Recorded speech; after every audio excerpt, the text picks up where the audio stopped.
Final. Yeah, what's up, Marie? For you guys. Yeah, what's up, Marie? Yo, boss. Yeah, what's up? Swung on, hit in the air to right field and deep. It is high. Barkley takes it all the way. Bryant for the win. What is up, everyone? Welcome back to your favorite sports podcast, Shirts vs. Skins, episode 45. Coming at you guys after a big week in the sporting world. First of all, we're going to recap UFC 273, a card that truly lived up to its hype. Preview some other MMA going down this week. Then we're going to move over to some footy, some Champions League quarterfinal recap, preview the semifinals, an all English, all Spanish team semifinal. And then we'll finish off with the NBA playoffs, talk about the play-ins, which have been just super energetic so far, and give our picks for the playoffs to come. So let's get it started with UFC 273. Ahmed, it's all yours. UFC 273 this past Saturday in Jacksonville, Florida. Start off with the main card. Let's go to Madsen versus Michelle. Close fight. Madsen gets the job done very late. Dern and Torres, that's a big fight. In the strawweight division, Dern just gets the job done. And obviously, we'll talk about the main event.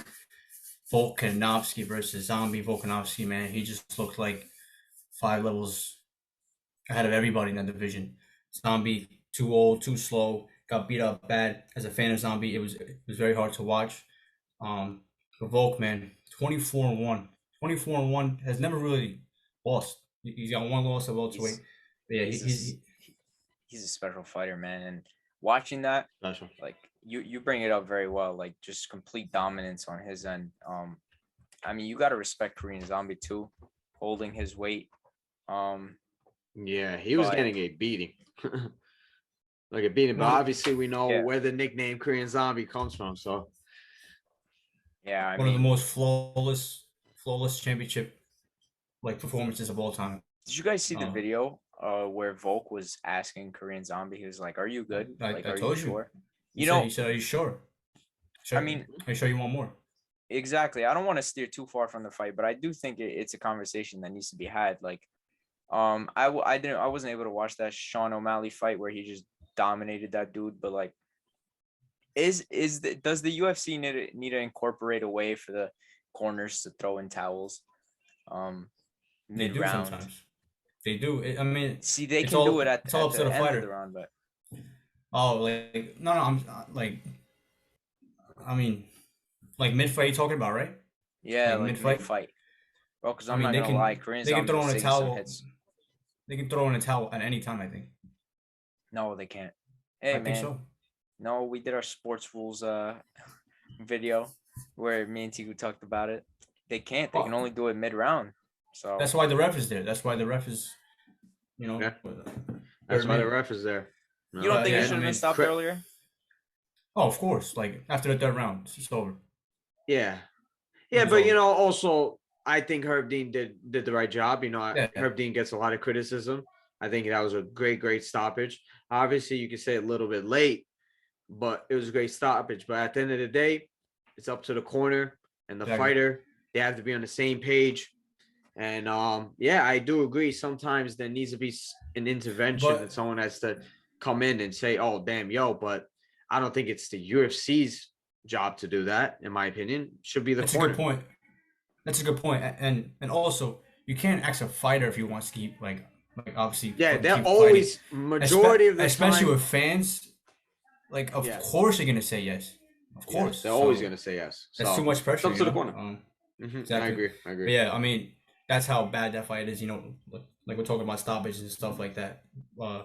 Volkanovski on Holloway, hopefully next. Let's go to the co-main. Aljamain Sterling, biggest shock of the night, defeats Peter Yan, defends his belt. This time he did it fair and square. Can't say anything about Sterling, man. He deserves that W. But with all due respect, I believe Yan lost that fight more than Sterling won that fight. As a fan of Yan, it was like, what am I watching here? Overreaching, too emotional, so many mistakes, unfocused. Like, this is a championship fight against your main rival, and you're not as focused, like as you should be. So nobody there's nobody to blame here except for Jan. He lost his fight. Sterling won this fight fair and square. Big respect for him, for all that shit that he took this past whole this whole year. Now he can say anything he wants, and it's warranted. It is. He backed it It up. is. No, I definitely agree with you. Everyone talking for shout out them. I love them boys out there, but New York guys. So I'm always rooting. We on this podcast, we said it. We love Aljo.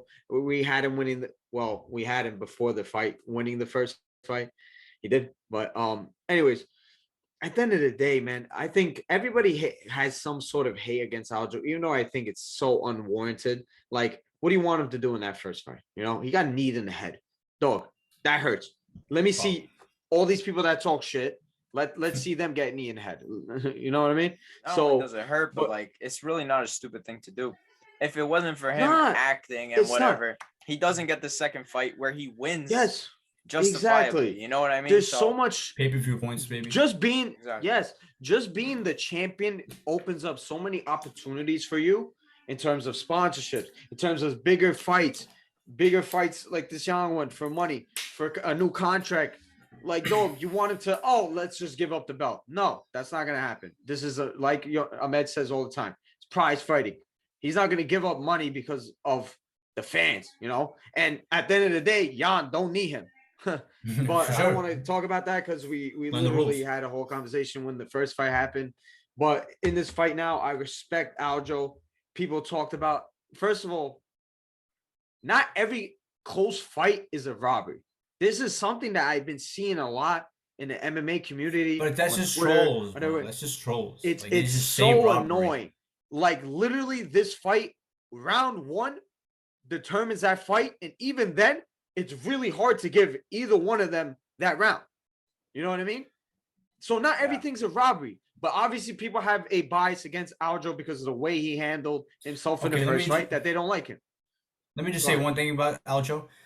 Listen, Aljo, what he did after winning the belt, that you cannot do. You can't troll around and try to be like Henry Cejudo and stuff like that. Like, fine.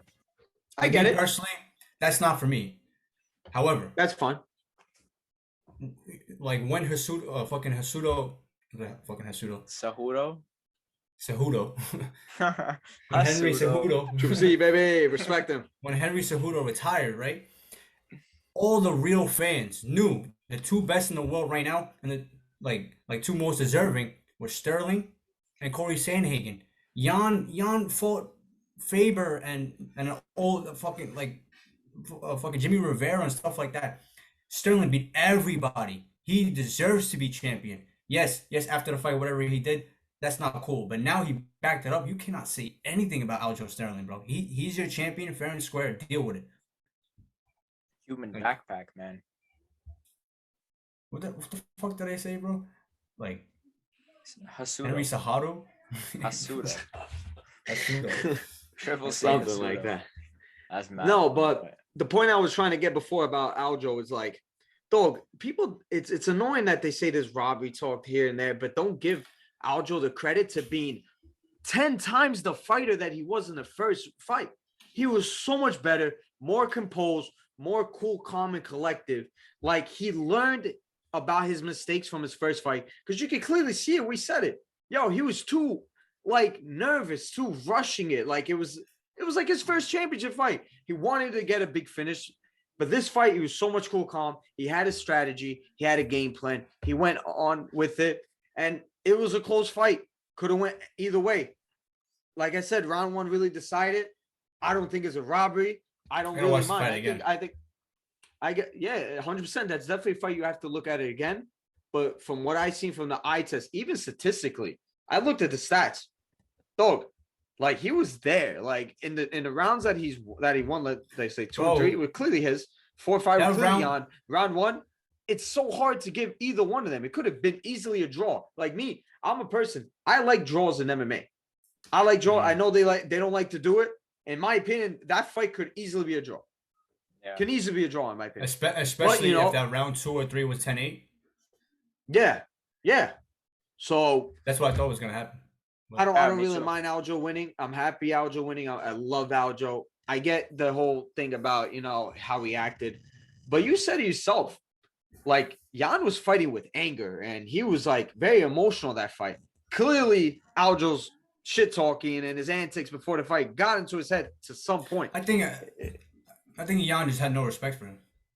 Yeah, so that's fine. And then, bro, the one thing you cannot do is let Aljo control you, especially from the back. Bro, he'll do that to anyone on 135. Anybody. Bro, but Jan did it twice too. Like, he let it just- happen twice after. Bro, and in the first fight, he was doing it too. He was just giving his back like it's candy, bro. But he was hurting him. Aljo was tired in that first fight. This fight is different. It's so like embarrassing for Jan. Like he's so much better than that.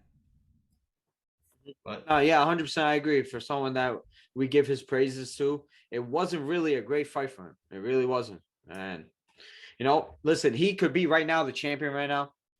If we're being honest, if he won that first fight, does Aljo really get a rematch? No. Maybe it was a clear domination. I disagree. He'd be Sandhagen. Nobody talk about Sandhagen getting a shot again. No, I get it. But yeah, shout out to Aljo. I think I don't think it's that crazy that he won. I really don't think. If Jan fans and everybody said, don't leave it to the judges' hands. Simple as that. So I'm happy for Aljo. I was happy that night. I was guys. Before we go on to the people's main event. Yeah, I do want to say my favorite instance in that fight was, I believe it was after round 2 or 3, when Aljo they break them up and Ray Longo was like, "Look that motherfucker in the eye! Look at him! Look at him!" Honestly, that was so fire. Bro. He was talking out of his ass. Like, Jan was not tired or anything. He was just trying to. No, Jan was tired a little bit. Who cares? Oh, Jan won like the 4th or 5th round anyway. Who cares, bro? But yeah, it's like it's so form of mental warfare to prop up, like hype up Aljo and stuff. And like we love those guys, Ray Longo, Matt Serra out there, bro, in Long Island. Their corner is great, and I don't just say that because Dennis Bazookia's in there, but like they really are great, and they were so supportive. They got great guys. Yeah, that's three homegrown champions. Not a lot of gyms can say that, bro. Not a lot of gyms can say that. Nope. Very. Yep, you got to give them their flowers, man. I hope they continue their success. Move us 100%. On to the people's main event, though. People's main event. The reason we're here. I almost want to let Justigu fucking talk about it, but I'll talk about it. Khamzat Chimaev versus Gilbert Durinho Burns. Gilbert Durinho Burns, number 2 ranked guy in the world, says, you know what? This guy's number ranked. What was he, like 11th? He said, okay, everybody's talking about this guy. I'm going to give him the shot. I'm going to fight the biggest, the baddest dudes, no problem. Khamzat Chimaev, man. Oh, just imagine walking into a fight and you see a dude standing on top of the ring waiting for you. It's just like, these dudes don't, like, why am I more nervous than you, bro? Like, that should not happen. It really don't make no sense. Like, these dudes are real animals. Warriors, bro. Let's talk about the fight. Round 1 starts, man, and then Khamzat starts walking him down. You're like, yo, Gilbert, bro, don't back up. You got to give you respect. Boom, gets his respect. And then from there on, you can see the confidence and fucking Burns just grow and grow. He's saying in his head, this dude is human. As the round keeps going and going, he goes, yo, I'm making him bleed and stuff like that. Both guys landing shots. I think the first guy to get dropped was actually dropped was Burns again with the jab. Like, bro, Burns, you gotta fix that. It takes one jab and you're going down. It's not good. Survives that onslaught, bro. Like Khamzat was clearly going for that finish in the first round. Survives and then it becomes just a more even fight. And that second round, that end of the second round, man. I don't know why people are not talking about this, and then why the stats don't count it.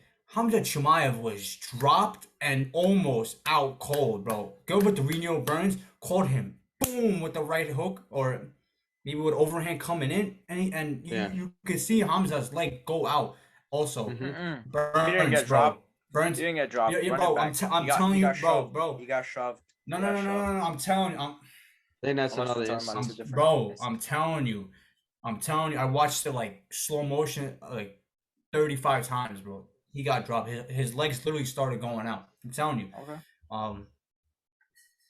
And Burns like right after that, bro. This dude he's such in a like state of like I have to survive. He throws that soccer kick, bro, and then you understand if that lands, the fight is over, and then obviously Hamza's gonna win.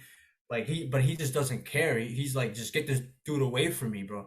That's how much of a crazy fight it was. Obviously third round it's just more of the same. The fans going crazy, and Hamza shows that obviously all these guys from Dagestan, we all think they're monster fucking wrestlers and stuff like that, but are they really tough? And Hamza showed that, man, he's got the will to win. He's tough. It's definitely 1-1 going into that third round. And Hamza, man, like just gets the job done. Pretty sure, like we all expected Hamza to go in there, wrestle, dominate, get the job done. His coaches definitely wanted him to do that, but Hamza, and we'll talk about this after, but just gets the job done, man. What a fight that was, though. What a fight. Yeah, definitely an insane fight. Listen, like you said, insane fight. Clearly fight of the night, potentially the fight of the year. In terms of these two men, these guys, respect. The only thing you can say is massive respect for both guys. Both of them didn't need to get this fight. When you look at Burns, number 2 in the world, Hamza, number 11 in the world, you can see the negatives of both sides taking this fight, but they took it because they're just there to fight. Burns is a beast. Like we said, we gave him credit. I mean, I kind of said I think Hamza is going to dominate him, but I'm kind of a fanboy of Hamza, so of course I'm gonna say that stuff. But I gave Burns his due. I said it. I'm like, yo, if there wasn't no Usman or there wasn't a Hamza coming out, Burns is easily, to me, the champ, in my opinion. Colby, I know there's Colby. I know Colby's in there, but I think Burns is a champ. But yeah, in terms of that fight, I think Hamza, the mental gymnastics that people take sometimes to find a way to discredit Hamza in this fight, when this guy Burns was one knockdown away from being the champion, beating Usman, the number 1 pound for pound fighter in the world, this close to beating him. And Hamza at number 11, after fighting these guys 4 fights in UFC, nobody's, to him to jump up to second to fight Burns to win that fight, regardless of how the fight went, we get it.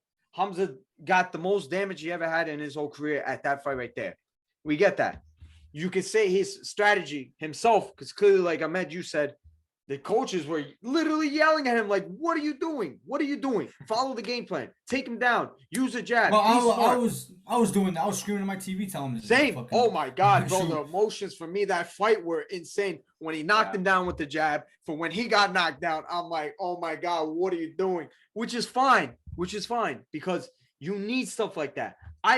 The first thing that I thought when I seen that fight, Adesanya Gastelum. I remember that fight like it was yesterday. In terms of Izzy, someone that you think is so technical and so smart in his fight, went to a full-out war, got dropped sometimes in the first round. Yeah. And to him to come back and to win that fight, you learn from that, and it's experience. And this is something for Hamza to experience, to finally fight someone, because he got humbled. Did he not? I think he got humbled. You can see from the press conference. Obviously, he still has confidence. But in terms of just saying, like, dude, I'm not going to completely dominate these guys like I think I can. There's going to be I have to be smarter. I have to. Obviously, you hope he thinks that. But he did get humbled. He does. He did. You heard the post-fight conference. He was like, he was fucking strong, Bro, and I'm so, you took everything out of my mind, because, first of all, the Izzy Gastelum comparison is exactly what I thought of. And just the fact that people are like, Hamza, that's so disappointing. Like, you're telling me it's disappointing? First of all, this is a title contender fight. Whoever wins in a perfect world, this is a title contender fight. Whoever wins this fights the champ next because it's a number 2 ranked opponent versus the hottest person in the division. But to be disappointed that Khamzat looked human and just beat the shit out of Burns beat the shit out of him too, but he beat the shit out of Burns as well. Like, you're disappointed with that. The only disappointment you can get from this is that he's not perfect. He's not a robot. Who cares? This dude is still very possibly the next champion in this division that against Usman, who 100%. Looks untouchable. Right now, Vegas has him and Usman as slightly over a pickup. Just like fucking 50-50, bro. So no, it's insane. And let's not even forget, like Tiku said, this is a fight that you learn from. For him to come away from a fight to a learning fight against a number 2 with a win is massive in his end. Because if he lost this, it wasn't going to hurt his career. It wasn't going to hurt his career. He'd come back, learn from it, because he's still that fucking guy, bro. No matter what you say, he's still that fucking guy. If he lost, to get that win on his record, his stock would have, his stock would have went down a little bit. I agree, because I think even if he does lose, I still think he comes back from it. I still think he becomes a champion. Yeah, but and you really think about it, matchup wise, Burns is the toughest guy. That's the toughest guy. That's the toughest guy he could fight. Seriously. Outside Usman. I'd say Usman. Because if we talk about later about Colby, we'll talk about that. But I mean, because Khamzat, they look a little tired in that third round. Colby don't get tired. That's true. Colby doesn't get tired. You're right about that. Yeah, there's positives and negatives. Cardio's a negative, but a positive, bro. Khamzat has a chin, baby. We just seen Khamzat. That's Burns is explosive. Chin, we know about that. And he took it good. Come on. Shit. Burns. Hella respect for Burns. I love this guy. He's just that's a real just a nice guy, man. Dana gave him what's it called? Dana gave him his win bonus as well, I think. Right? That's it, bro. Listen, like, Dana rewards people that goes on. Like we said it way before about 2020 during the pandemic. Who was the guy that made the biggest stock rise during that time? We said it was Burns, and he's there to fight. He does not give a shit. He's a very emotional guy because every time he fights, he cries. But you have to have somewhat of an emotion in this fight game, and he doesn't give a shit. He stood his ground. His stock is there. The fans love him. Bro, it was crazy. Khamzat's post-fight interview, dudes were booing him, and he definitely was. He was shook. He was like, dude, what is this? Never had that reaction against him. So shout out to Burns. Yo, can we say something? Because he can only get better. Yeah. Quick side note. How quick were you to say, yo, Khamzat has to stop hanging out with Darren Till after that? Yeah, because when you fight like an idiot, there's only one reason why you do that. Dude is choosing clout over dominating dudes, bro. Nah, man. Yeah, it's tilting me out like and bro, that's such a Darren Till type of way to fight, bro. Literally, stupid. Such a dead, just dumb, just like, let me go end this guy. Let me end this. Let me prove a point. No, bro. Usman.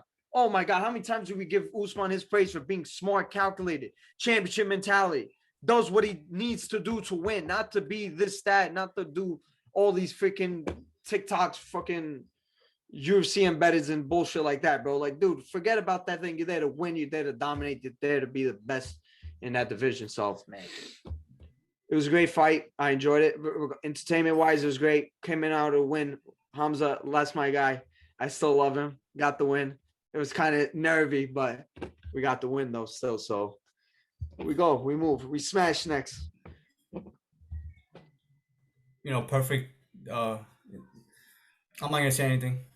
Khamzat is a phenomenal fighter. Still has a chance to be champion. Probably, obviously, we just talked about him and Usman.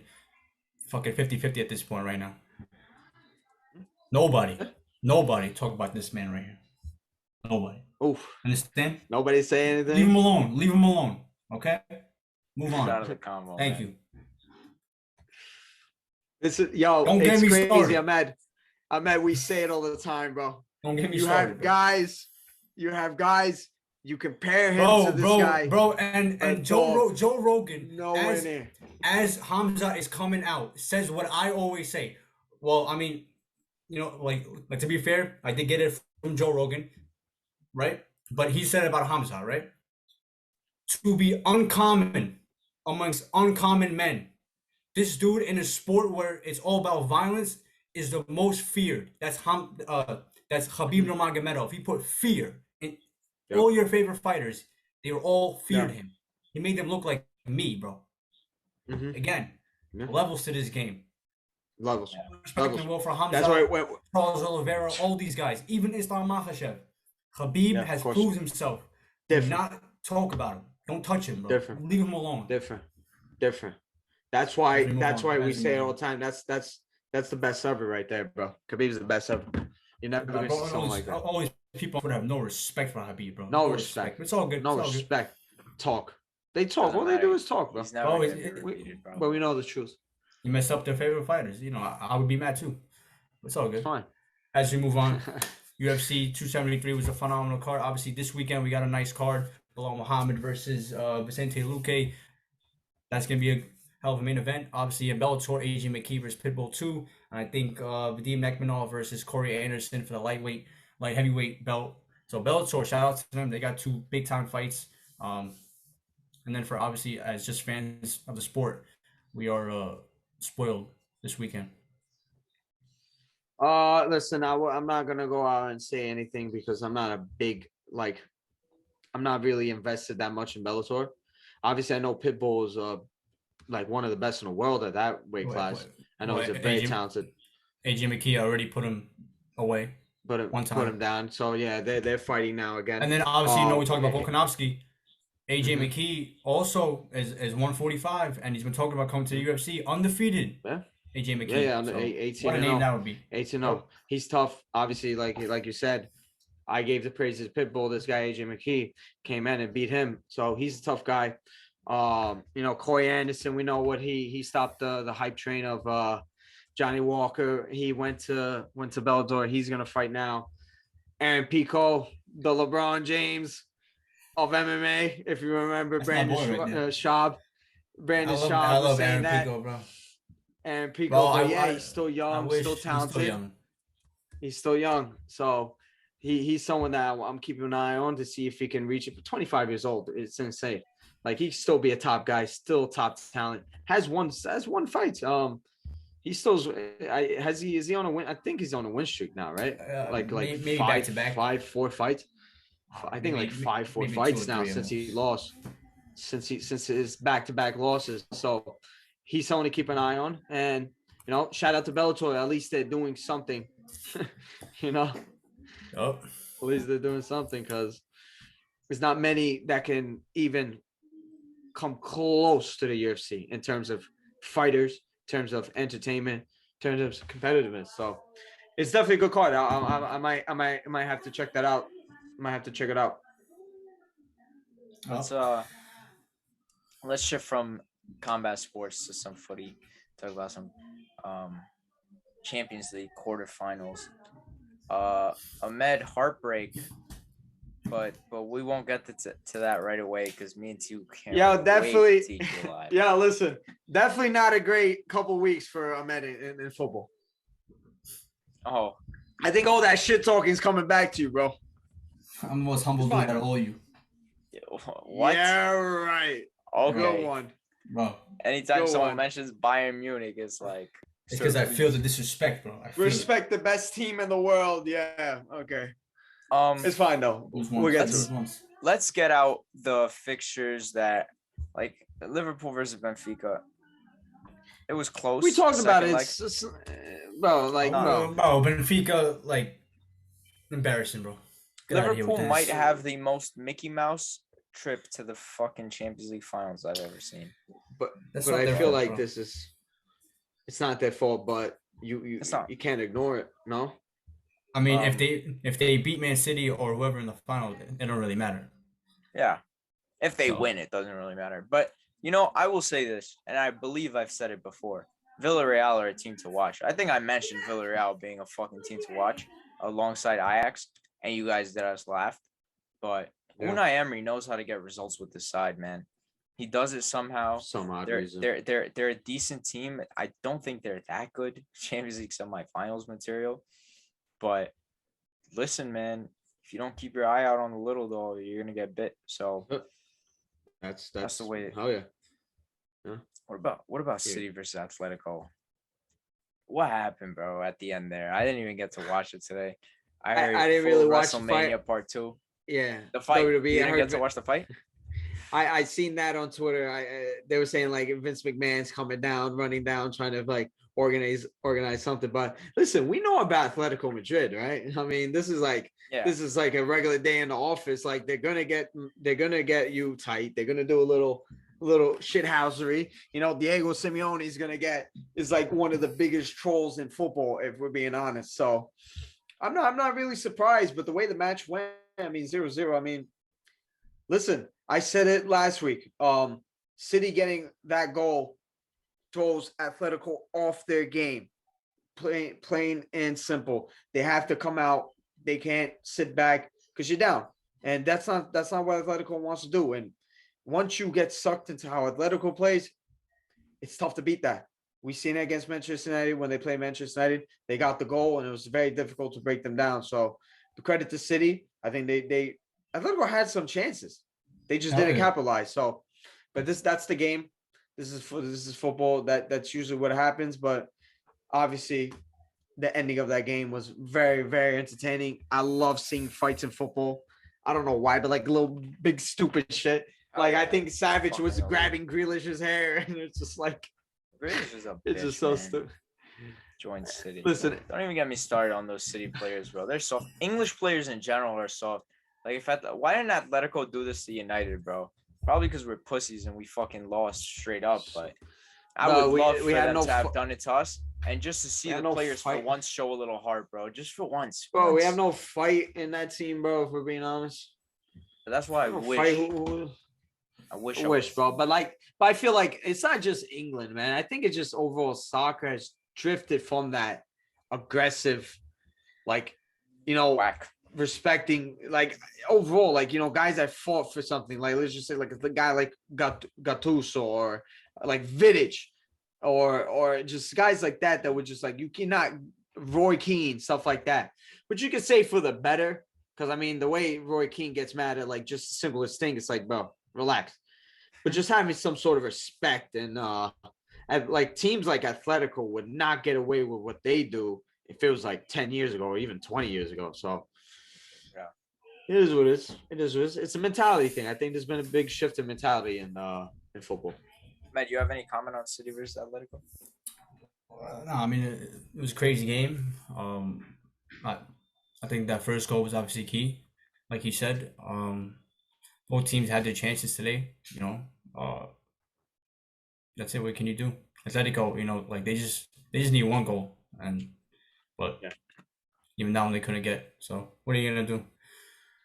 Man City though, semifinal. That's oof. Next. Sorry, Chelsea. Man. We have to bring no. We're gonna leave the best for last. We have to bring it to Villarreal versus Bayern Munich. Unfortunately. Okay. Just a rumor that I want to give everyone of watching this video. I heard Ole Gunnar Solskjaer will be hired in the summer by Bayern Munich. Bro, huge you as a Manchester United fan really have no shame, bro. Like you guys are calling Nagelsmann as if he's gonna pick up or something. Like, what are you guys doing? Ahmed. That's the craziest thing I've ever heard in my life. Twice, I believe in the Europa League. Our team beat them. I believe our beat them in the Champions League this season. So one team I beat him. So what do you want, a cookie, bro? No, I don't want a cookie. I want Bayern to do better. How many trophies? How many trophies are you gonna finish with this? All I know is if we had Villarreal in how many trophies are you gonna? How many trophies in semis right now? How many trophies are Manchester United gonna finish with? How many days has it been since your last trophy? Very long. It's been a while. To be here. It's been a while. It's been a while. Yeah, you're right. Shut that mouth, bro. Like fucking trying to live on Villarreal. That's some weak shit. What went wrong, Ahmed? Ahmed, let's not change the topic here. What went wrong? There's no, yeah. I mean, that first leg was the worst 90 minutes of Bayern football I've seen since the Kovac fucking days right there. That was awful. Couldn't finish.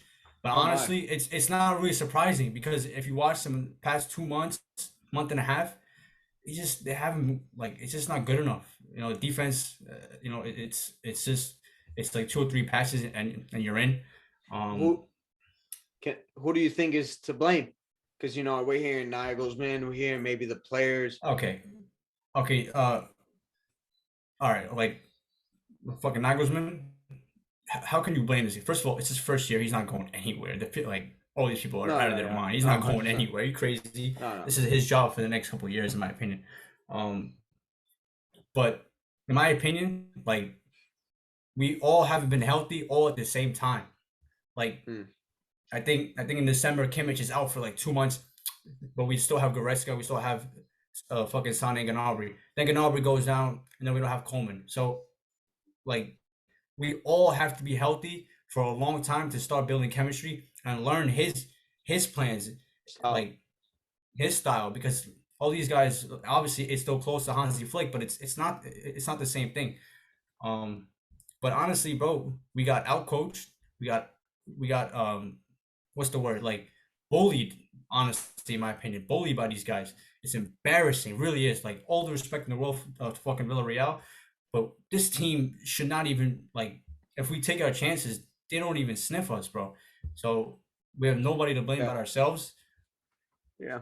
Obviously, all respect to fucking what's his name, Unai Emery, masterclass this time. That's how he got the job done. How did Arsenal? I was going to say for Villarreal though, they had a couple of players that I really thought were phenomenal. I think their center back Pau Torres was sensational.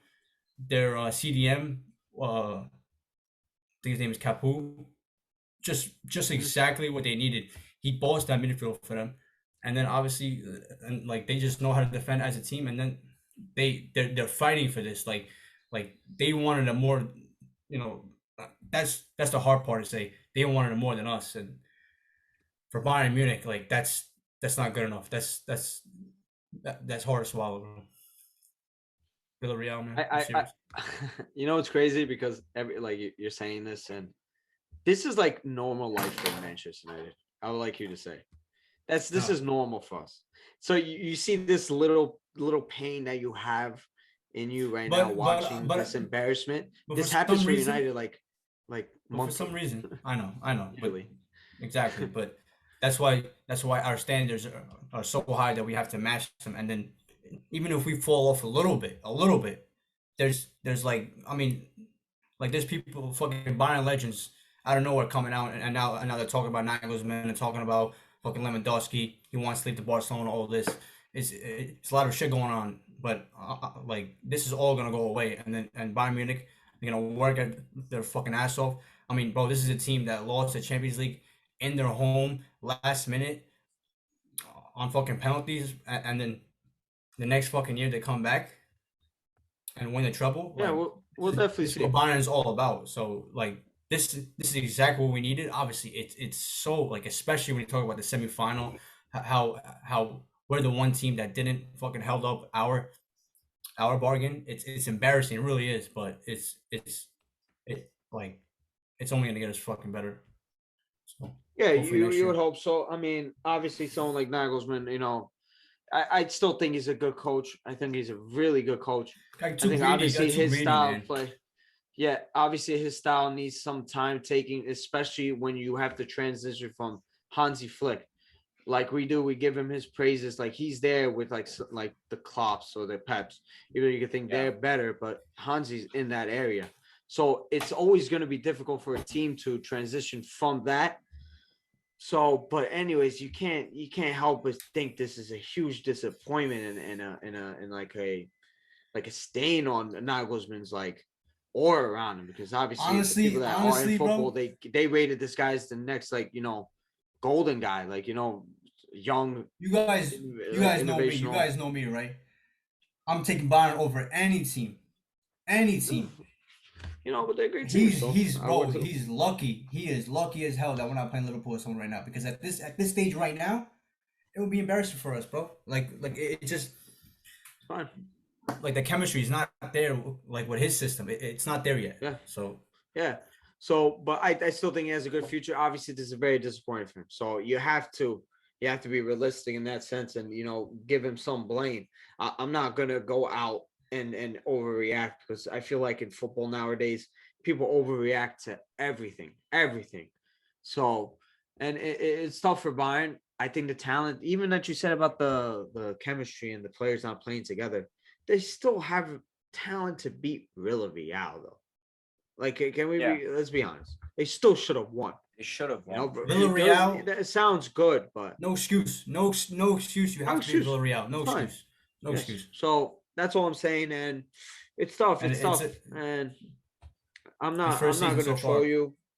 I'm really not going to troll you, because I know how it feels for a team to be super disappointing, and whenever you have any heart in the team, and to them to do what they have to do, it's tough. Like I said, and it's been a tough couple of weeks for you with Algeria, Bayern. So I'm not gonna attack you as much as I should. I hate this game, bro. I hate the sport. I hate it, but I love it at the same time. That's how it is, bro. Let's talk about the fucking wow, like what a Champions League. What a like, bro. I'm just gonna say this right now. Yeah, go ahead. If you start a Champions League game, right, and Darren Fletcher is on commentary, that game is gonna be a banger of a game. This dude, Darren Fletcher, I'm telling you right now, he's the best. He's the best right now. Just every single time, bro. I remember that fucking isn't Darren Fletcher? Isn't Darren Fletcher United's director of football? Or am I no, Darren Fletcher is a commentator on BT Sport. I mean, maybe there's not a guy named Darren Fletcher, but yeah, maybe. And that 2020 Bayern run. Yeah, he is. You always had Darren Fletcher. Darren Fletcher is the technical director of Manchester United. He's also a commentator. No, there's also a commentator for BT Sports. A different Darren Fletcher? Darren.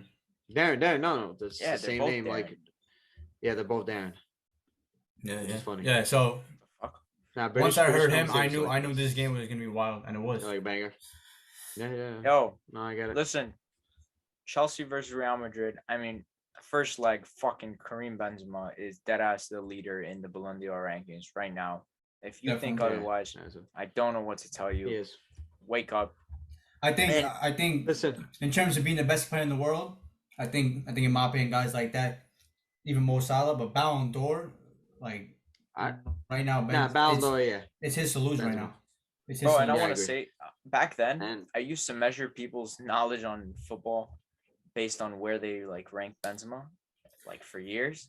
And now that he has his flowers, I don't know who to jump to now as like my source of like, hey, do you think Benzema's a good player? No, all right, you don't know what you're talking about. You know what I mean? So and it's typical Real Madrid fans, bro, who now want to give him his flowers, bro. Like, if I speak on these Real Madrid fans, they don't deserve nothing, bro. They really don't. But they don't. Shout out to Benzema. What a don. My Algerian brothers. Yeah, we've always given him his due. And then second leg, talk about Chelsea. Oof. Chelsea. Listen, bro. Like, if we're being honest, I was watching that game, and I felt like that whole regular time, Chelsea were dominating that game. I don't think it was like, maybe obviously they scored, but like that whole time, I was like, I think like Chelsea can have more than what they had. Obviously, they had a goal taken away from them. That's handball in that situation. Marcos Alonso. I mean, what do you want him to do? Cut his hand or something? Like, that was a really tough call. Real Madrid fans say, but when they scored off the corner, it should have never been a corner. The difference is you went to VAR. The handball, they went to VAR, and they're like, yeah, that's a handball. When in the corner was just a mistake. That happens all the time. So, just an unbelievable game. One of the best games I've ever watched ever, bro. Back to back. Unbelievable. Whoa. But I would like to highlight what I was going to say. I really wanted to highlight Luka Modric. Oh, my God. How old is this guy? Still playing at the level that he's 37? Playing at. 36? Not 37, bro. 36. Yo, he's 36. 36 maybe, bro. Like, he's old. is. He's pretty old, bro. And he is 36. Wow, this 36. guy's smart, man. Dude, he's old, man. 36 years old, putting out passes like that. He was doing that for that goal. That pass to I think Rodrigo. That is ridiculous, bro. That is ridiculous. And we kind of brought it up. Go ahead, T. Yeah, I was about to talk about it.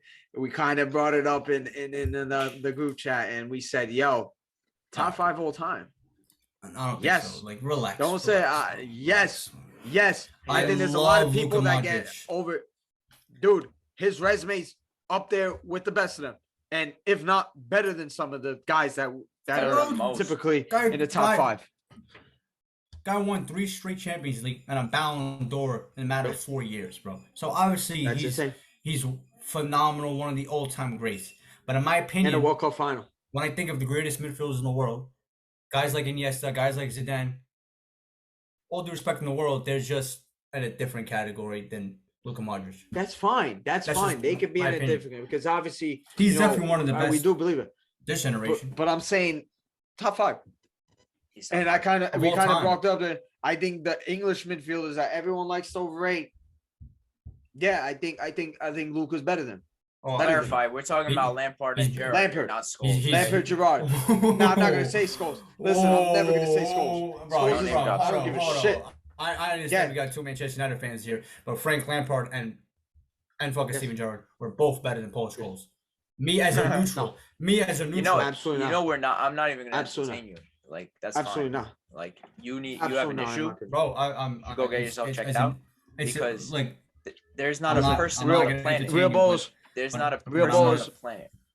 What? Real ballers, real hoopers know that Scholes is better than all. Why? Because Zidane said he was nice, bro. Like, what the hell you want him to say? No, yeah, I'm sorry. I'm gonna listen to Zidane. I'm gonna listen to when La Masia, when they were great. They're looking at Paul Scholes tape. Yeah, I'm gonna listen to them, to some random dudes on Twitter. Yeah, I am. Bro, fucking Messi, Xavi, and Iniesta come out and tell you study this player, and you're gonna tell me Gerrard is better, bro. Oh, bro, it's all these like third parties, bro. How about when you guys watch all these? I think Scholes is better. You think Paul Scholes is better than Steven Gerrard? 100%. His style of play as a midfielder is way better. Yes, 100%. He's better. More influential. I'm confused. These are people that say Iniesta and Xavi are so much better, but then they look how Scholes plays and says, nah, because he plays for Manchester United, because we don't like you guys. Yeah, he's better than them guys. I think he's way better than, in my opinion. Okay. So my opinion. Okay, so what's next then? What's next? Is he on the Zidane, Iniesta? Who? Scholes? Guys like that? Or Scholes. I think Scholes is right below Iniesta. Yeah, I think right below. I mean, obviously Xavi. I think Yoni says Xavi's overrated. I don't like Xavi. You could say he's overrated, but dog, he's still one of the best midfielders of all time. Do I think Iniesta is better than Xavi? I do believe that. I've always said that. I always feel like that. Xavi. You see, now I disagree.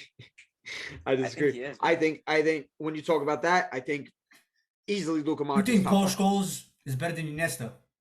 No, who said that? No. I thought. No. Bro, Iniesta's the greatest I think Iniesta all time. Bro. I love Iniesta. Man of the match in the Euro final, man of the match in the Champions League final, man of the match in the World Cup final. That dude was bro. Sensational. Sensational. Xavi, sensational, overrated, tad bit, because that's what I think Iniesta is better. A lot of people say Xavi's better. You think he's better than Pirlo at his best? Scholes. 100%. Oh, you're way better. Yo, 100%. As a midfielder, 100%. You want to hear something? Pirlo's not top 5. What? Luka's better than Pirlo. 100% fact? Okay. You want to hear 100% fact? What's Scholes good at? Wayne Rooney as a midfielder was better than Pirlo as a midfielder, bro.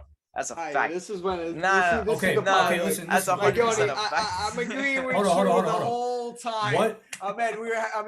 Yoni, we're having such a good time, though, agreeing with everything, and then you go on and bring Rooney, bro. Bro. Please. If you let a moron talk enough, he will just keep talking, and he'll say these stupid things. No, but hold on. But Rooney is a better midfielder than Pirlo. Okay, so what's Scholes really good at?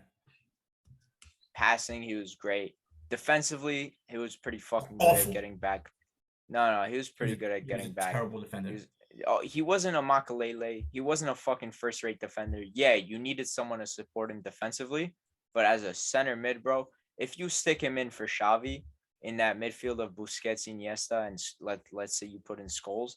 Scholes, Oh, we Iniesta, are and not even Busquets, in the same nothing planet, changes. bro. We're not Nothing even on the changes same in that team. planet, bro. Nothing What changes in year that is team. it? As a matter of fact, that team Fucking probably gets wow. better. That team probably gets better if you swap Scholes for Xavi. Yeah. Listen, I think Pirlo and Scholes are very similar players in a sense. I mean, they both really good at dictating the thing. I mean, But obviously, Pirlo always gets this thing. I think Pirlo's a great player. Great. I think Great players. I They put him both up there with dictate the Jason tempo. Park They for play. sure. Look at this guy. This guy's trolling on in like real life, bro. Like, get a in grip. what Like, bro, they're world? both. Scholes is a great passer. Like, are we just gonna act like he wasn't a great passer? Like, Scholes' long great distance passer. is probably the greatest of all time. what? Long distance. Like, yo, let's be real. I mean, I get the case for Pirlo. I see Marcelo doing the passes he does, bro. But whatever, it's all good. Yeah, Marcelo's also listen. great. Probably best left back of all time. Well, you're gonna say you can't argue it after Maldini. Maldini is there, but you know, I think also, you know, it's tough because it wasn't like you could see Pirlo. He's so elegant on the ball. He's like an artist on the pitch, right? And Paul Scholes is right there, box to box in terms. He never really had much pace or crazy dribbling ability, but he was always so accurate with the ball. He was always dictating the tempo. He was also going through teams. He had a good strike on him, late attacking runs, calmness with the ball. So how can you talk about box to box? And I understand it's got to be the most like painful for you guys to admit it. How can you talk about box to box and say he's better than Steven Gerrard? How? That's like madness right there, bro. Steven Gerrard is better than Paul Scholes. Frank Lampard is better than Paul Scholes. Paul Scholes was a great player. Let me say something. But in my opinion, he was the most overrated out of all of them. It's because you didn't watch football when you were younger. I watched Manchester United. Hold up. If anything, context matters. Underrated. Context in football always matters. If you put Modric in that Liverpool team that Gerrard played in, you don't get the results that Gerrard produced. I agree. Gerrard as a box-to-box, better. Yes, sure. But when it comes to fucking talent-wise, and like if you put in Gerrard in that La Masia trio, the fucking Iniesta, Xavi, they're not as good. If you put in Modric, they will be. If you put in Scholes, they will be. If you put in Zidane, they will be. Sure, box to box on his own.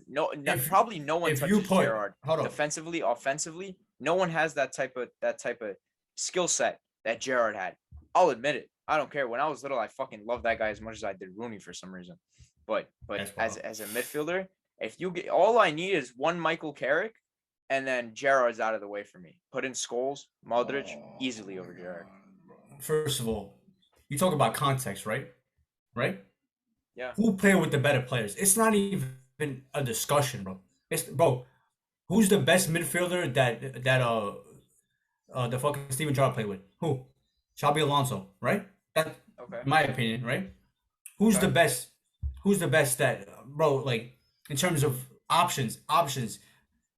Like I can look at my right side.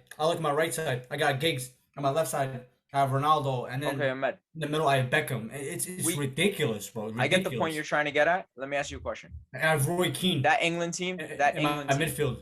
That England team once Scholes left, and it was Gerrard and Lampard. What happened? Absolutely nothing. What did they do with him? What they do? When Scholes was playing, did they win anything? If they had Scholes, they would have been way better. They didn't win anything. So what are you comparing them to? It's nothing. I'm telling you right now. It's as a neutral. I don't give a damn about Liverpool, Chelsea, or Man United. As a fan. Frank Lampard was better. Steven Gerrard, in my opinion, might be the best that I've seen, right? And then obviously, if Rooney's a midfielder, whatever you want to discuss, because if Rooney's a midfielder, then he's probably the best ever. But it's Stevie G, Frank Lampard, and then Paul Scholes, in my opinion. It's tough, man. I don't know. I can't agree. It's a random ass conversation too. It is, right? We were talking about Luka Modric. Luka Modric. Yeah, and Luka Modric is right there with those guys, in my opinion. Definitely with those guys, definitely. But a lot of guys, bro. know. Like going back to Paul Scholes, because a lot of guys, his whole career, he was very undervalued, underrated. Like you said, he never really got his due until guys like Zidane and Xavi or whatever. Those guys started giving him props. That's like Luka Modric. We're finally seeing that. Obviously, we knew he was there. He won the Ballon d'Or. We knew he was very vital. Dog, I'm sorry, bro. A lot of people were saying Toni Kroos was the best midfielder on that team. People were saying that. Looking at it now, I disagree. I think Luka Modric was always the better guy. So I think Luka's career is better than a lot of these guys, man. He made it to a World Cup final, bro. Oh, bro. Can't say that about Gerard. Resume wise, he's up there, man. He's up there. Got a Ballon d'Or, in terms of obviously, you know, there's a lot of talk about that, you know, Ronaldo, Messi, blah blah blah. They say they deserve it more. I disagree. But he won it. He was there. Like, he had a valid argument to win the Ballon d'Or. I don't really mind it. I love Luka Modric, but in his career, this guy, he's just so good, so vital to a team. I believe he's not top 5. He's right there. So shout out to him. Shout out to Real Madrid yet again, coming back. They were up, then they were down. They came back, and then I don't know. Oh, dude. It was a complete turnaround for Chelsea. It was 3-0 Chelsea with Timo Werner scored. Bro, Chelsea got outcoached. Everybody hates on Ancelotti right now, but Chelsea genuinely got outcoached. Every single substitution Tuchel made either came on and did jack shit, or like he removed the player that was doing great. Timo Werner scored a beautiful fucking goal, and then gets subbed off. That's a very good point, Yoni. And that's something I totally forgot. He brought in Marcelo. Hold on. Marcelo came in, changed the game. He brought in Rodrigo, came in, scored. He brought in, he took off Nacho. I forgot who did he bring in. Lucas Vasquez or something. Vasquez, who played great. Vasquez, right? Who played good. So credit to him. Credit Don Carlo. Obviously, he's got a lot of hate this year for this, but dude, he's in the semifinals. Yet again, it seems like it's about to be a repeat of his first stint in Real Madrid, where he won the Champions League the next year. He didn't win, but like, look at him. He's about to win the league by a crazy amount, 12 points or something. He made it to another semifinals of the Champions League. Like, I mean, he is Mr. Champions League. That's what he does. Give him some praise. But you know, this is Real Madrid fans. They're never happy until they want everything ever. Like, sit down, bro. That's what they're gonna lose in the semifinals. So I can hear them. Antony played pretty fucking bad. And you know who else I want to highlight? First of all, Rudiger, world class. Can't wait for him to go to Madrid. Insane. Hopefully, United. If he comes to United, I will. Hopefully, United should put everything out there for him. That is the guy to sign. But a player that we need. I want to highlight at players. What are you doing? What are you doing? Need someone like that. I want to highlight one person in particular, Reece James. Now, Reece James, I fucking rate him OD. I think he's one of the best right backs in the world. However, after the game, everybody was like, wow, this guy's phenomenal. What a player, blah, blah, blah. Dude, in the last, I don't know, from like the 80th minute on, Reece James had some crucial fucking mistakes, man. Like some really, really crucial mistakes that he took a shot from like 30 yards out in like the 115th minute. And it's just like, what are you doing? And I think people have to like start realizing that a player could have a great game for 85 minutes. And then in the last 5 minutes, if you let your head go loose, like, bro, I don't want you in the game. You don't got to tell Bayern fans this, my friend. Trust me, bro, I know all about this. I was so tilted out. Like, what are you doing? Congratulations, you played good for 85 minutes. If in the last 5 minutes you're going to throw it away, I don't need you on the pitch for the first 85. I need someone who's going to give me fucking consistency for 90. I just want to point that out. That was really hard to watch. And again, it's one of those things where I think Tuchel really got his substitutions wrong, because he put in Jorginho and Saul, who then forced James. No, Jorginho played well. Jorginho missed a great opportunity. But the point I'm trying to make is Jorginho and Saul subbed in, so you force fucking James to go up and do. No, bro, he put Pulisic in, right? Mm-hmm. Right. Pulisic has to score those fucking chances. Like, he has to. So that's say the same thing about how is that on Jorginho Tuchel? also. Bro, those two guys that he put in had huge chances. Huge chances. They have to finish them. I don't think that's on Tuchel. I think Tuchel for what this club has But gone he through made that has substitution. overachieved right now, in my opinion. Yeah, it's possible. I think this year hasn't been the greatest of Tuchel, honestly. Everybody last year, of course. No, yeah, like they were insane. out of the league But in like December. now you look at actual expectations on this team, and they've pretty much failed miserably. Even before the whole Roman Abramovich Ukraine thing, I said it. before that, and they really have failed. Lukaku, did True, Tuchel true. even want Lukaku? I don't understand. But it hasn't been the greatest of years, the greatest of a season for Tuchel and Chelsea. So, but it feels like this is like something that happens a lot with Chelsea. I think it it's seems more like the Chelsea writing's than on the Tuchel. wall.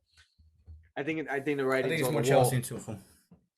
And listen, Tuchel, I'll take him at United. You always gotta say it once. I'll We take got him at 10 United. I hot, would. baby.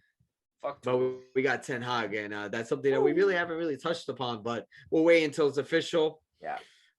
Because politics, you never know what can happen. And He's trying to get so to. I'm just gonna say this. Yeah, go ahead. Sorry, because if it's City Liverpool Champions League final, I'm gonna disappear from like the planet. Like you're never. Especially gonna see me if both of them can win the treble. Well, they can't both win the treble, but one of them can. Fuck, man. What a It's game. like, bro. Oh No, what a game, bro. This is like it's like torture. Oh my god. It really is, I can't bro. believe this shit. But bro. I've come to accept we're the fact that we have no one to blame but ourselves. Torres, baby. Yes, So, I I don't know, even but like care. it's still annoying, dude. This is the English, bro. Another English final. It seems like every final is English, and United are like not doing anything. It hurts my At the heart. end of the day, you got nothing to worry It's our about because fault. we Tottenham all been in live in final the yellow for you submarine. guys. Yellow submarine. Yellow bus. Yellow Hope- submarine. Villarreal is Good going to the evening. final. All Spanish evening. final. We're gonna see some masterclass going on, and Villarreal is gonna win it Come all. on, Real. And Ole's gonna Actually, be no, like, I don't want told you Real so. because then if Real Madrid wins, they're gonna be like, oh, we don't need Ronaldo. So agendas, I got agendas. You got too many going on. agendas, bro. That's too much to keep up with. Before we move on to basketball, agendas are mad funny, man. Before we move on to basketball, I do want to say on the Ten Hag situation, Man United want Rooney so bad, bro. That guy is the hottest prospective manager in the world. You literally said Rooney is a better midfielder than who again? Pirlo? Pirlo, it's a fact. I should come to your crib and slap the dog shit out of you. You need a beating, a bad one. Nah, it's a fact. Tilting, it's a fact. bro. Tilting. Yeah, Let's move on. Let's move on before are they getting relegated? Like, what are we doing here? Yeah, minus move 25 on points, before bro. you say something else, bro. Take away 26 points from Man City. Guess where you have?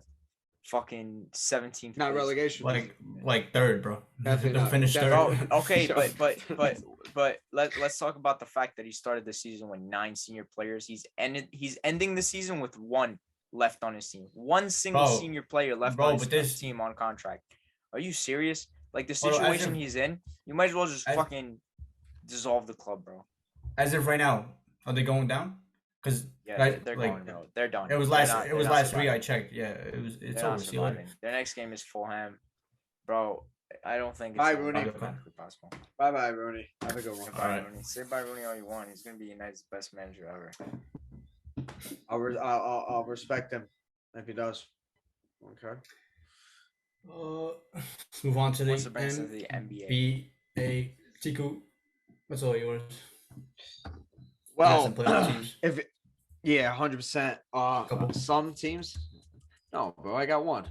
You got a until couple. they get eliminated. I got one until they get eliminated, and then that's my other team. But obviously, plans happening. Yesterday, a couple games played. Cleveland Cavaliers, Brooklyn Nets. What a game! What a game! Ramadan, Kyrie. Oh, I was just gonna talk about that, bro. That's ooh. You have no chance, bro. Let's talk about. Oh, the dude has the power of God in his hands. His whole month. The power of Allah. You think you guys are gonna like do anything? Like, let's stop. This guy was 100% for like 3/4 of the game. Yo, he's just a sensational player. Yeah, KD, he did his thing in the fourth quarter. They were up big. They kind of lost it. But at the end of the day, talent always outweighs a good team. Cleveland are a good team, good young players. What a year for them. Kevin Love, 6-man of the year. Shout out Darius Garland, unbelievable. Evan Mobley as a rookie, unbelievable. Karis LeVert, we know what he is about. But at the end of the day, KD, Kyrie, this is what it is. If they're at their best, there's no one that could beat them in the world, in my opinion. They're not. And that happened. Kyrie Irving's comments after the game, very inspirational. MashaAllah. Him talking about playing, fasting, about the whole about fasting. You know, he's like, it's not just me. It's I have millions. I've been doing this since I was 11 years, so 9 years old in Cropsey Park, bro. But where are you playing in the playoffs? Where are you in the playoffs? From 9 a.m. to 9 p.m., bro. Back in the day in Cropsey Park, bro. That's even better than the NBA playoffs. Forget about it, bro. So, but nothing really to talk about. We expect the Nets to be there. 7th seed, first round matchup with Boston. That's gonna be tough. Second round, potential another matchup of the rematch of last year with Milwaukee. So it's a tough road for the Nets. And you gotta beat the man anyway. You gotta play them. And I think the Nets want the Bucks. They want the Bucks. Don't think they're trying to get away from them because they can easily lose and play the Hawks who won tonight, and then they can face Miami. But it looks good for Miami. I'm just. You think Simmons is gonna play this playoffs? Yes, I think he'll be playing this playoffs. Is it a good idea? Not really, but do they have much to really lose? No, they can only gain from it. So it's good. Nets saying that the 7th seed getting away from our bracket. I know my boys, Miami Heat, we're looking good. I like how it's shaping us for us. I think we might be in the Eastern Conference Finals, but we'll talk about predictions later. The game after that, the night game, Clippers Timberwolves. Insane game. Clippers, the experienced team versus the Timberwolves, the young guys with Patrick Beverly. Timberwolves won at the end. They acted like finals, they freaking won they won the NBA Finals. Pat Bev is crying. He's on the scoreboard like it's Dwayne Wade, LeBron James, Michael Jordan, Kobe Bryant. Unbelievable scenes. Unbelievable scenes. You think they haven't made the playoffs ever? No, it was not. It was weird. Nah, come on. That was so entertaining to watch. The fans were going crazy. No. Not for you. Minnesota loved it. Bro, embarrassing, dude. Stop it. You made the playoffs 4 years ago, not 40 years ago. Like, stop it. Come on. It was good to watch. Fucking no, Pat, he was crying. Pat Beverly was crying. He had like 6 points, went 5 for 9. Yes. He had like 6 points, 4 fouls. Dog. Yeah, they need to stop it. Anthony Edwards, unbelievable. It's becoming. I told people so many times, Anthony Edwards, straight from high school, like 3 years ago, 2 years ago, is the leader of that team. Karl Anthony Towns, where were you last night? You let your team down. Thank God they won, but you let your team down. More fouls than points, I believe. Karl Anthony Towns. Get the fuck out of here. No way. No. He had 11 points. 11 points. But he fouled out. Still embarrassing. Fouled out early in the 3 points. And they got better after that. 11 points. They got better after he fouled out. 11 points from him. D'Angelo Russell. That is my guy. You guys know I love that boy. He showed up yet again. Pure hoop of D'Angelo Russell. Gets a lot of criticism. It tilts me out. This guy in the biggest man, he got blood in his veins. He's going to show up. So shout out to this young Timberwolves team. You're getting swept in the first round. Unfortunately, I think the Grizzlies beat you guys. You guys cried for a reason because you guys are probably not going to see much of the playoffs after. So credit them the big win. Tonight, you had Hawks Hornets blowout. It's expected. Hawks have a match with Cleveland to face whoever wins face the Miami Heat in the first round, which I think we win easily. Wait, hold on. So that's going to be tough. So the Hawks and Cavs play each other, right? So yes, for the 8 seed to play Miami. So whoever loses don't make the playoffs? They don't make the playoffs. Yeah. So that's going to be a tough game. 2 good teams, Hawks, Cavs. That's going to be a really good team. I can't wait to watch that one. The East is stacked, man. I think we should. The East is tough. The East is stacked. The East is tough. For a second, we'll definitely get into it. Going back to the fucking, what game did I want to go back to? Spurs? No, not the Spurs. We're playing right now. Was it the Timberwolves? Timberwolves, Clippers. Fucking Paul George, man, a beast. Don't get me wrong. He scored OD. But yo, he had some moments of extreme selfishness where it's like he had an open player on the side, pass to him, boom, they'll knock down the point. You can't do that. That was as much as they were in the game because of him, I feel like they lost because of him too. So you that's been like, a consistent theme for Paul George. I still think he's a great player. I think they are gonna still make the playoffs regardless. Because they're a great team. Clippers are tough. Ty Lue's a great coach. Paul George is great. They have so much talent in that team. If Kawhi Leonard was healthy, man, I think Norman Powell, Robert Covington, Reggie Jackson, Marcus Paul Morris, George, Reggie Jackson, Marcus Morris, Zubac. Like, it's a tough team. It's a nasty team. If they have Kawhi Leonard, I think they're the favorites to win a championship. But obviously, we know that's not the case. The game that's going on right now, New Orleans Pelicans versus Spurs. You only watch your Spurs or your Knicks, or I don't know. You have 50 teams. Spurs, Knicks, bro. Relax, bro. You support two teams in the same division. You're an embarrassment. Don't get me started. Same division. Same whatever, bro. You know what I mean. Conference. Fucking same conference. No, I don't support two teams. I support one team. How about you guys support one team, bro? The team that you're from, bro. Yes. Okay, bro. I said Miami. Knicks over Nets every single time. Wait, you're from Miami. You're recording from Miami right now? Yes. Yo, what is this starting lineup that we have right now? But yeah, this team is gonna be tough. I like the Spurs. I think the coaching is gonna get them through. But the Pelicans are a great team. If Zion Williamson comes back, they're gonna be good. Yeah, definitely keep it close. But let's get into the matchups that are gonna happen. And let's talk about the first game that's gonna happen, I believe, Saturday. I think those games start up Saturday. Saturday, 1:00, baby. So let's go with the Eastern Conference. Well, obviously the Heat don't have an opponent, but I'll go back. I think we have a good road to the finals, Eastern Conference Finals.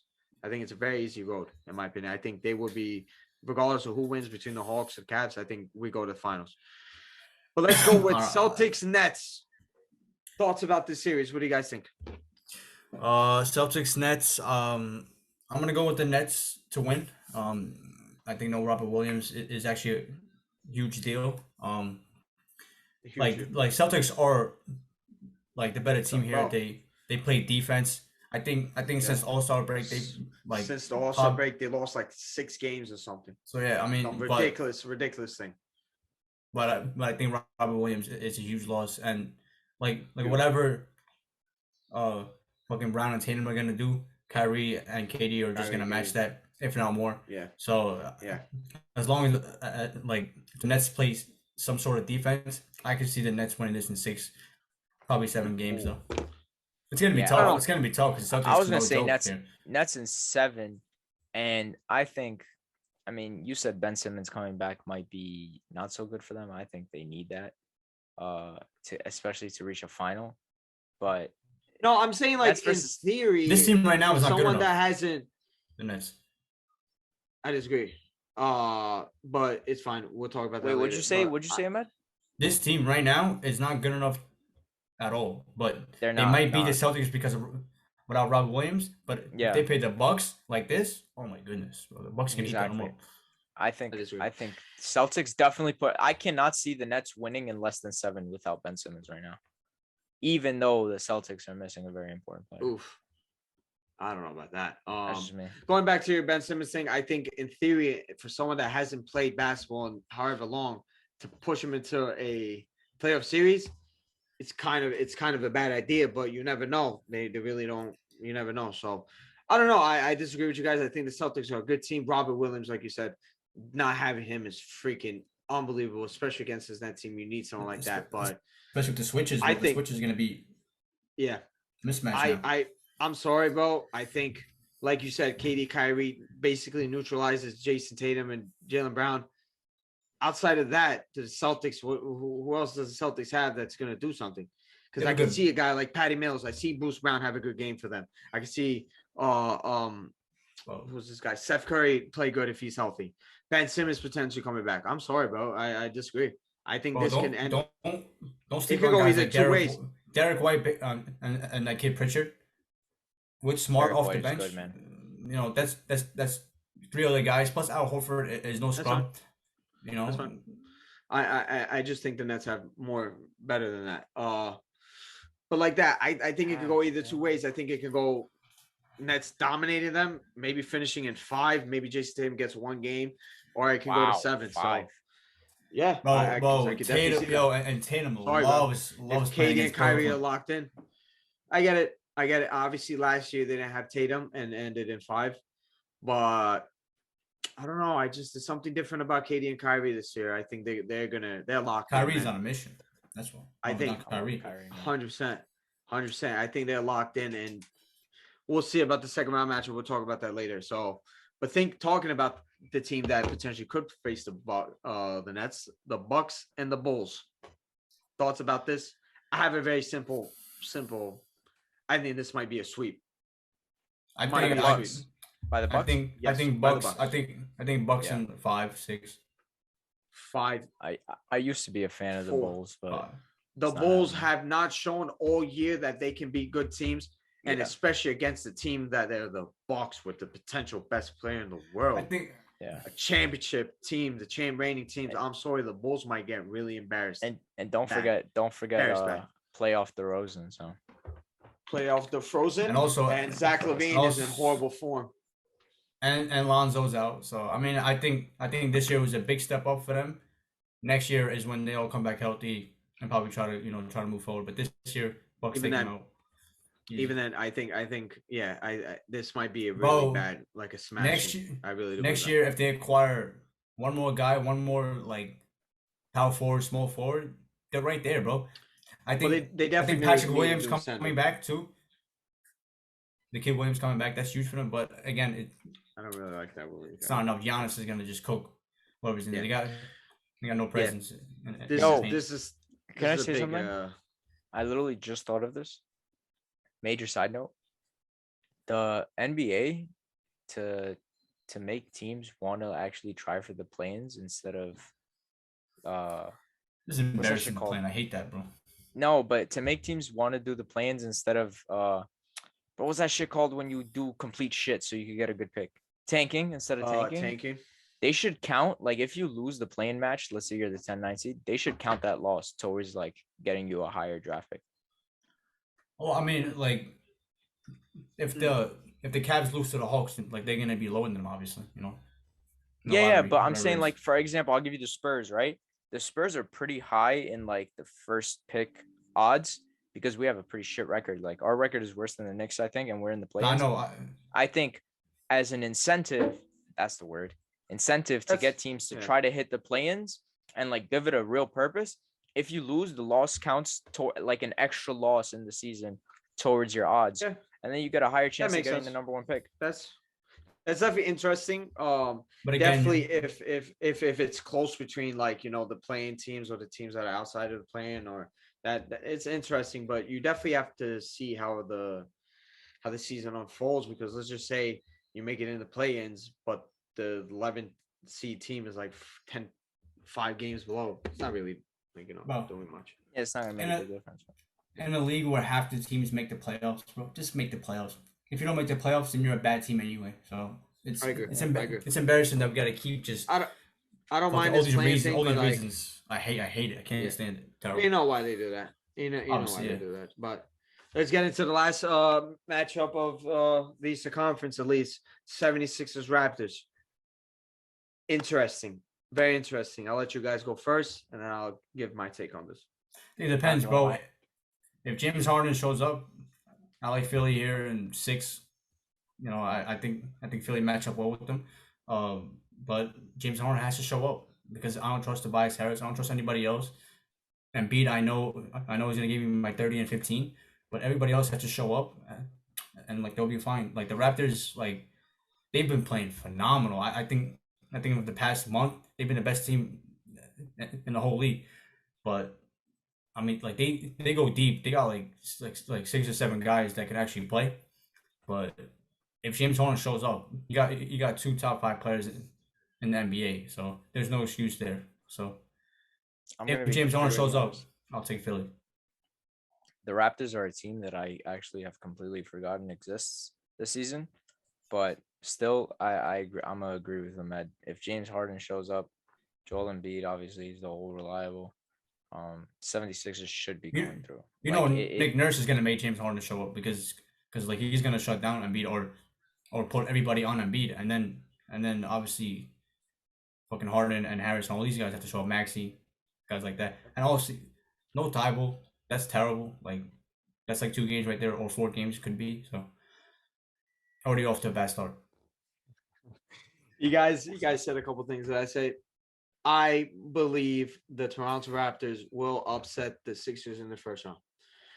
I think you guys made great points about believing in Harden. I'm sorry, I don't believe in Harden. I think the way he's been playing this season, I think in the playoffs, especially being all that pressure on him, I think he's not going to show up. I think I was going to ask you Raptors this. I was going to ask you this.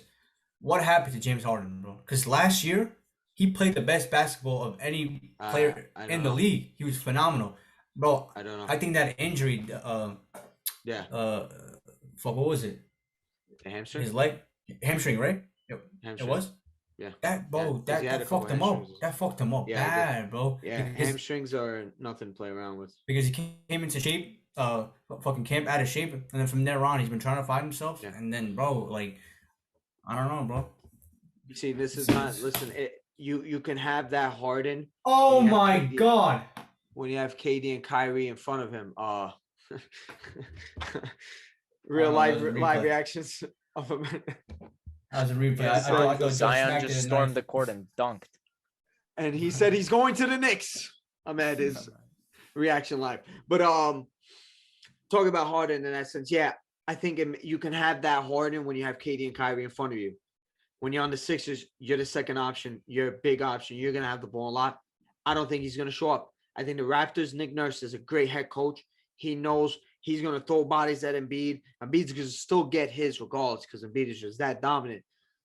But everybody else, I don't trust it. Thibault not being there. Dude, huge loss. And this Raptors team is nobody to play with. They got players, man. Scotty Barnes is a great player. Fred VanVleet, Gary Trent Jr., OG on the new way. Thaddeus Young. Precious Achiuwa, this guy I hate, but, he's a body that can throw at him. Scotty Barnes, Pascal Siakam. I think the Raptors are due for an upset this first round, and I will laugh in the face of James Harden. Laugh at him. Maybe you want that to happen, but I don't know. I want that to happen. I believe that would happen. And I believe that would happen. And also I like to face the Raptors in the second round. And it's crazy because, like, I know this Miami Heat team. Raptors would upset the Sixers, and Miami plays the Raptors and lose them because that's how the Miami Heat are. Tilts me out. So, but anyways, I think we wrapped it up for the Eastern Conference. Let's go into the West. Obviously, the Suns don't have a first round matchup. Obviously, they can either play the Clippers, who lost to the Wolves, or either the Pelicans and Spurs. That game's going on right now. I think Suns beat either one of them. Might be a sweep. I think the Suns are probably the favorites to go to the finals in the West. And I think it's going to be a pretty easy win for the Suns. Do we all agree? Is there much to really talk about that? Spurs winning 4. The Suns. I don't sweep. Kick rocks. Out of those teams you name, I don't see anybody giving them trouble. Obviously, maybe the Clippers give them trouble because even last year after Kawhi went down, they still gave him trouble, and now they got Powell and obviously coming. I think it's very unfortunate because it's like to play the Clippers in the first round is tough. It's not as a first. Bro, they won like 60 fucking 6 games, 64 games, and the Clippers first round. Ugh. Clippers run tough. Yo, so where I is still think Kawhi? they beat. Does he have a chance of coming back for the? They say that he might come back. They're not ruling him out. But I don't know if he comes back enough for the first round. Well, like they're just trying to scare Phoenix or something. He's not coming. Yeah, I don't think he comes back in the first round. It depends where the Clippers go deep, but guess what? They're really not. They're really not. So I think we really talked about that. I think Suns are gonna win. The other matchup, Grizzlies, Timberwolves, team that won last night. I kind of hinted Grizzlies at what I think. Well, this is a little interesting because you guys can't see me. Because like they're kind of similar, but obviously Memphis, like even without Ja, one of the best teams in the league. Very good. Without Ja, one of the best. Bro, oh my God. Insane. Talk about their coach, fucking Taylor Jenkins. Nobody talks about him. What he's done in Memphis is phenomenal. Him, Mike Malone, all these guys, bro, they should like a lot of good young get more coaches credit. emerging nowadays. Yeah, definitely But good yeah, emerging nowadays. I think the Grizzlies, even though they're inexperienced, this is like, did they make the playoffs last year? No, right? They lost in the play-in. yeah. Oh no, They made the playoffs last year? no, yeah. Or they're playing? Against Utah, they lost in the first round. They lost in the first round, so they do have somewhat of a playoff experience, but I still think they're a really young team. You know what I mean? In that sense. So, but I think they have enough, regardless, to beat the Wolves, who are younger than them and don't have that much experience as well. So I think they have enough to beat that team. The Timberwolves, I really don't rate that much. Good young team, good emerging team, but at this point, I don't. I think the Grizzlies, they're a great team, like you said. They won how many games without John Morant? Memphis can fuck around and go to the finals this year, bro. I think, in my opinion. We'll see about that. Deep, well coached, can do everything well. I don't know. I think transition, dominate the paint, you see, shoot threes. Yeah, bro, but I think it can only go to a point. But we'll see. I'm not gonna absolutely discount them from actually doing that, but I don't know. The other matchup, Warriors Nuggets. Oof. Oh man. Oof. Steph better be playing. Tough. Steph better be playing. Because if he's not, I'm taking Jokic, bro. I'm getting Jokic as well, who could potentially be the MVP. And he dominates another MVP Warriors, on his bro. neck, and I agree. If Steph Curry doesn't play, even if Curry played, I might still go Nuggets. If Curry played, I don't know. I don't know, man. If they had Jamal Murray in them, I don't know about this Warriors team. I really don't know about this Warriors team. I'm not as hyped up on them like they were in the beginning of the season. I think they have a lot of flaws on that team. But regardless, we'll see about that. I'm going Nuggets. I think Clay coming back, kind of fucked up a lot of things, but I think if Steph plays, I'll go Golden State, probably in 6 and 7. It's gonna be tough regardless, but with no Steph, I'm talking about Jokic. Outside Kevin Durant, there's no dude you can say that he's not better than. So he's that good. He's that good, Jokic. I agree. No, I've had this argument before. Giannis, I love Giannis. But if you give Jokic a true number two, give him a true number 2, I think he's better than Giannis. I do believe that. I'm sorry. I know that might seem like a hot take to some people. To me, not really. What he has to play with, even a guy. He's never even played with a guy like Chris Middleton. He's never played with an all-star. Never played with an all-star. To see what he's doing, dog, let's stop now. And Jokic, listen, serve. But, what a player. What a player. Bro, he's so good, bro. He's so smart, so good, so good, unstoppable. And sometimes when you think about guys that play in dog, it's crazy because he never does stuff that like is a negative for a team. He just plays the way basketball should be played. Never forces anything. Smooth, lets everyone else does his thing. I will say this year he was taking like too much threes. But he had to. He had to. But he's not hitting them. So it's bro, like you're so dominant. Just get in there, get in the paint, make a pass if anything. That's fine. That's the only thing you can say about him. Only thing, bro. Yoni, you have any predictions about this series? Because it seems like you're muted. Sorry. Okay. Fine. I actually you're crying think about the Spurs or something. I kind of am. I think if the Warriors can get past the Nuggets, which is a big if, I think the Warriors could go to the finals. To be honest, if Steph's healthy, yeah, of course. But with no Steph, I don't know. I don't think so, bro. I think they can definitely go to Western Conference Finals. I definitely think they can go to the Western Conference Finals. It's just tough for them to beat the Suns, man. Overall, I think the Suns are. I think their biggest problem will come from the Memphis Grizzlies if they continue. Oh, really? With no Steph, they're not beating Phoenix. They're definitely not beating Memphis. They're not beating them. Even with Steph, that's still tough, bro. So I don't know.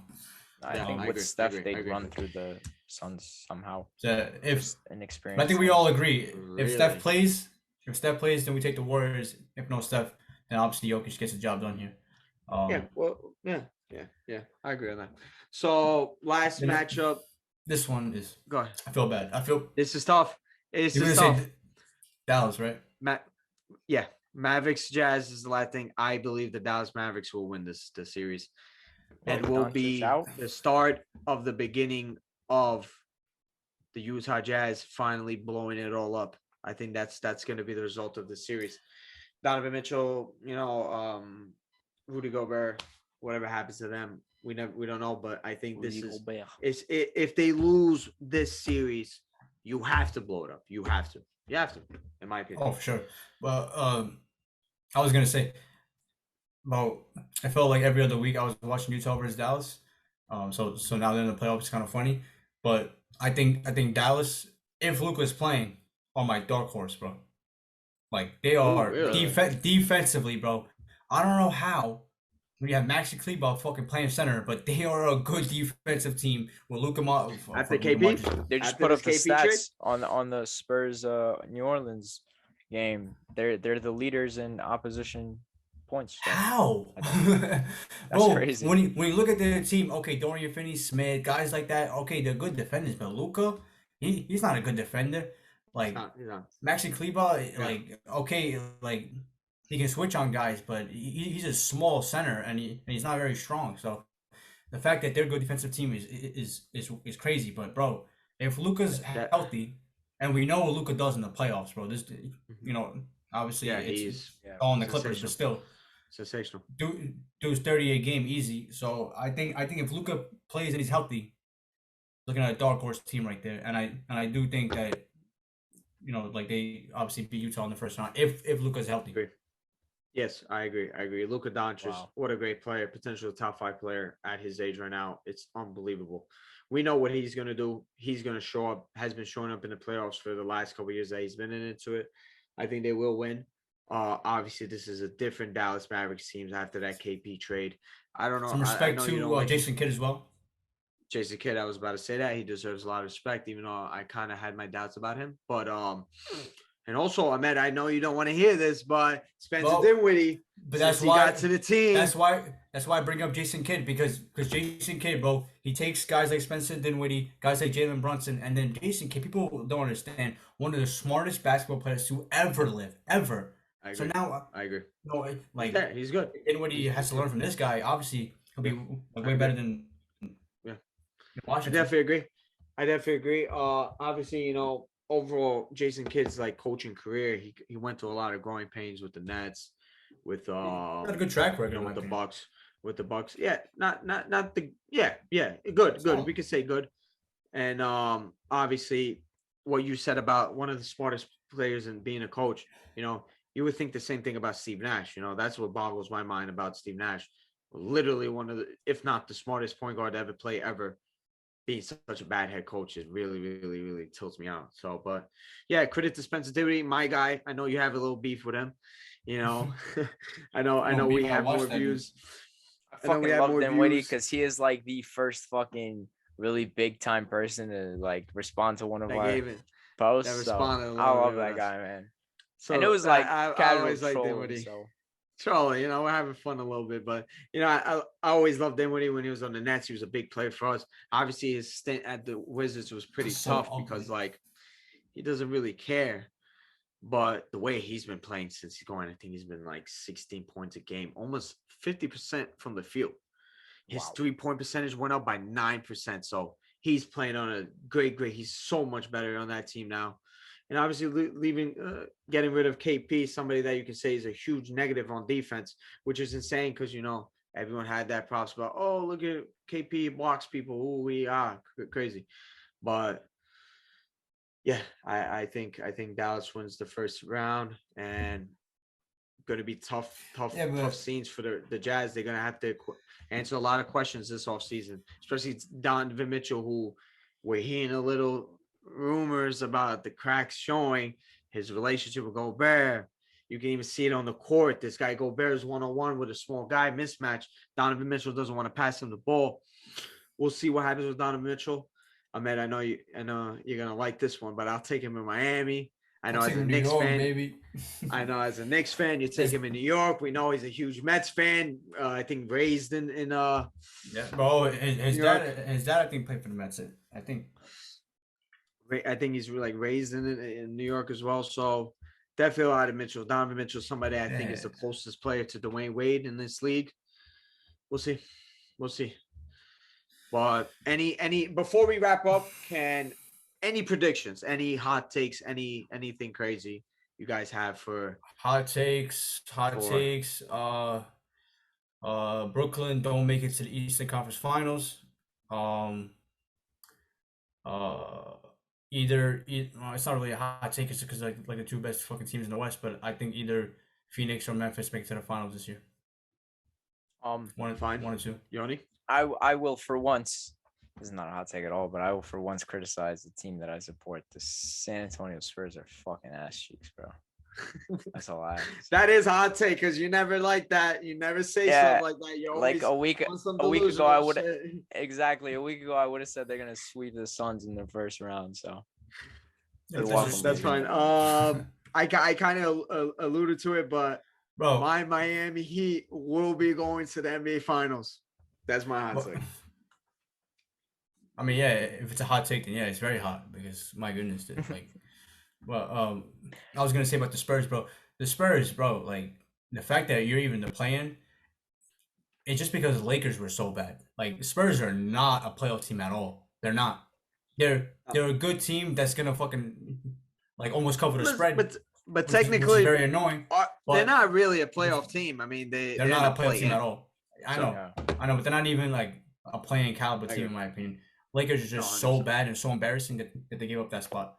Bro, it's we really never really talked about that, guys. Can we get into the Lakers because we have not talked about this? Lakers missing the playoffs, but Lakers are an embarrassment, bro. But honestly, like Tigo, that roster someone that you are very familiar with is not gonna be happy. I don't give a shit. I really told him what I think it is. LeBron James, bro, still in his prime. This is 2 years now that he's not made the playoffs. I don't want to troll. I don't want to troll. I love LeBron. But when people talk about me, when I say Mickey Mouse, when I say Mickey Mouse championship, let's talk about LeBron's career in LA. First year, missed the playoffs. Second year, win a championship in Disneyland. No fans. Anthony Davis, 4 months break. And then next year, first round exit. Year after that, missed playoffs. Does not sound like a fluke. Bro, honestly, but this year, I don't want to attack LeBron this year because this guy, LeBron, at his age, being even close to winning a scoring title is insane. He's phenomenal. He's phenomenal. He's phenomenal. But I'm just saying. But bro, like, there's no way that, like, he definitely, like helped make this roster. There's no way that he didn't. Yeah. So he has to get blamed for that. All the time. Bro, this roster had no chance, bro. You had Stanley Johnson starting for you. You got guys like DJ Augustine, guys like Wendy Gabriel, guys like Avery Bradley, guys like what are we doing here? Austin Reeves, Wayne Alexander, Austin Reeves playing big. Taylor Horton Tucker. You know what? Tucker is just the biggest downgrade of all time. There's actually a very common factor here that you guys are overlooking. First year, Lakers, no Rajon Rondo. Second year, Rajon Rondo. Third year, no Rajon Rondo. Fourth season, no Rajon. All right, guys. Good night. Rajon Rondo got sent home last night, by the way, by Brooklyn. By the way, he didn't get sent home. He can still get 18. About to be sent home. Nah, that's very true. But yeah, we talked about this. Anybody with a brain knew this roster was not going to work. Anyone with a brain knew this roster was not going to work. It's not a regular season team at all. But now. I thought LeBron and Russ and AD can probably get them to 45 wins somehow, and then you just make the playoffs. That's all that matters. Just make the playoffs with that kind of roster because it's just old guys. But they can't even do that. Like, it's awful. And LeBron, bro, LeBron too. Even him playing as good as he, obviously 30 points, 9 rebounds, 7 assists, whatever he was. I watched him in games that like 2-3 years ago. He's gonna win you that game. I'm sorry, but. Maybe maybe it was just this roster. Like it's just like nobody can do it. But LeBron couldn't even win games with that roster, bro. LeBron fucking James, guy who dragged that bum ass Cavs team to the finals. So that tells you how bad this roster is. Right. And the GM and then those Rambus or whatever. Like what are we doing here? It's embarrassing. Yeah. We listen. We've always I always said the Lakers are such an overrated organization since the day. Dr. Russ died. They're just they locked in with LeBron James because LeBron wanted to go to they're LA and always do locked movies in, and stuff. bro. That They're just the they luckiest. locked into LeBron James being LeBron James and Anthony Davis being with Clutch Sports and all that stuff. They got him. It's not easy to pick someone that wants to come, and you have Lonzo Ball and Bi and all these assets they can get. It's not hard. It's about everything else. And the way they brought in Russell Westbrook, who I said from the beginning, he will be scapegoated for all the mishaps for this team. And it happened. And we knew that it doesn't fit Russell Westbrook to be on this team. So Yet they did it. He doesn't fit the team. I promise you. I know. Ahmed, let the Knicks trade for him. I promise you the Knicks make the playoffs next year. No, bro, right now. Russell Westbrook. You're probably right, honestly. But, bro, there's no excuse for how bad he played this year. He was bro. Honestly, I watched him sometimes, bro. I watched him sometimes. I honestly started getting sad, bro. How does the dude forget how to play basketball? He forgot how to play basketball. He's broken. He's a broken player right now. That's fine. And yeah, I get that. This team, but a lot of it has to do. You got no shooters around him. Exactly. Doesn't fit how he plays. You can't make someone work with nothing and expect the greatest. You know. Yeah. I agree. He does deserve like criticism because he hasn't played well. Yeah, we know that. But it's just you're putting him in an unfair situation. And regardless, it wasn't just because of Russell Westbrook why this team didn't make the playoffs. Are you out of your mind? Look at the roster up and down.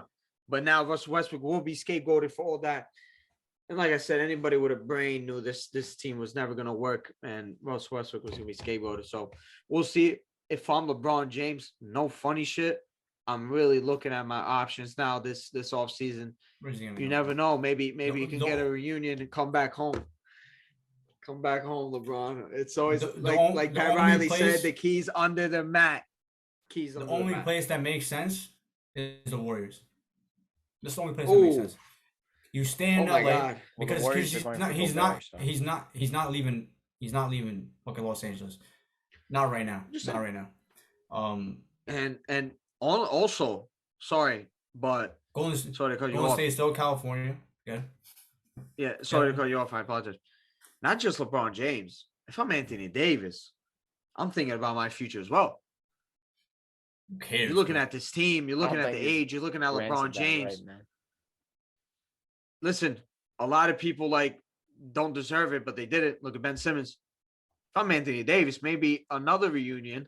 Maybe Chicago comes calling. Go back home. You said, Chicago needs a big star.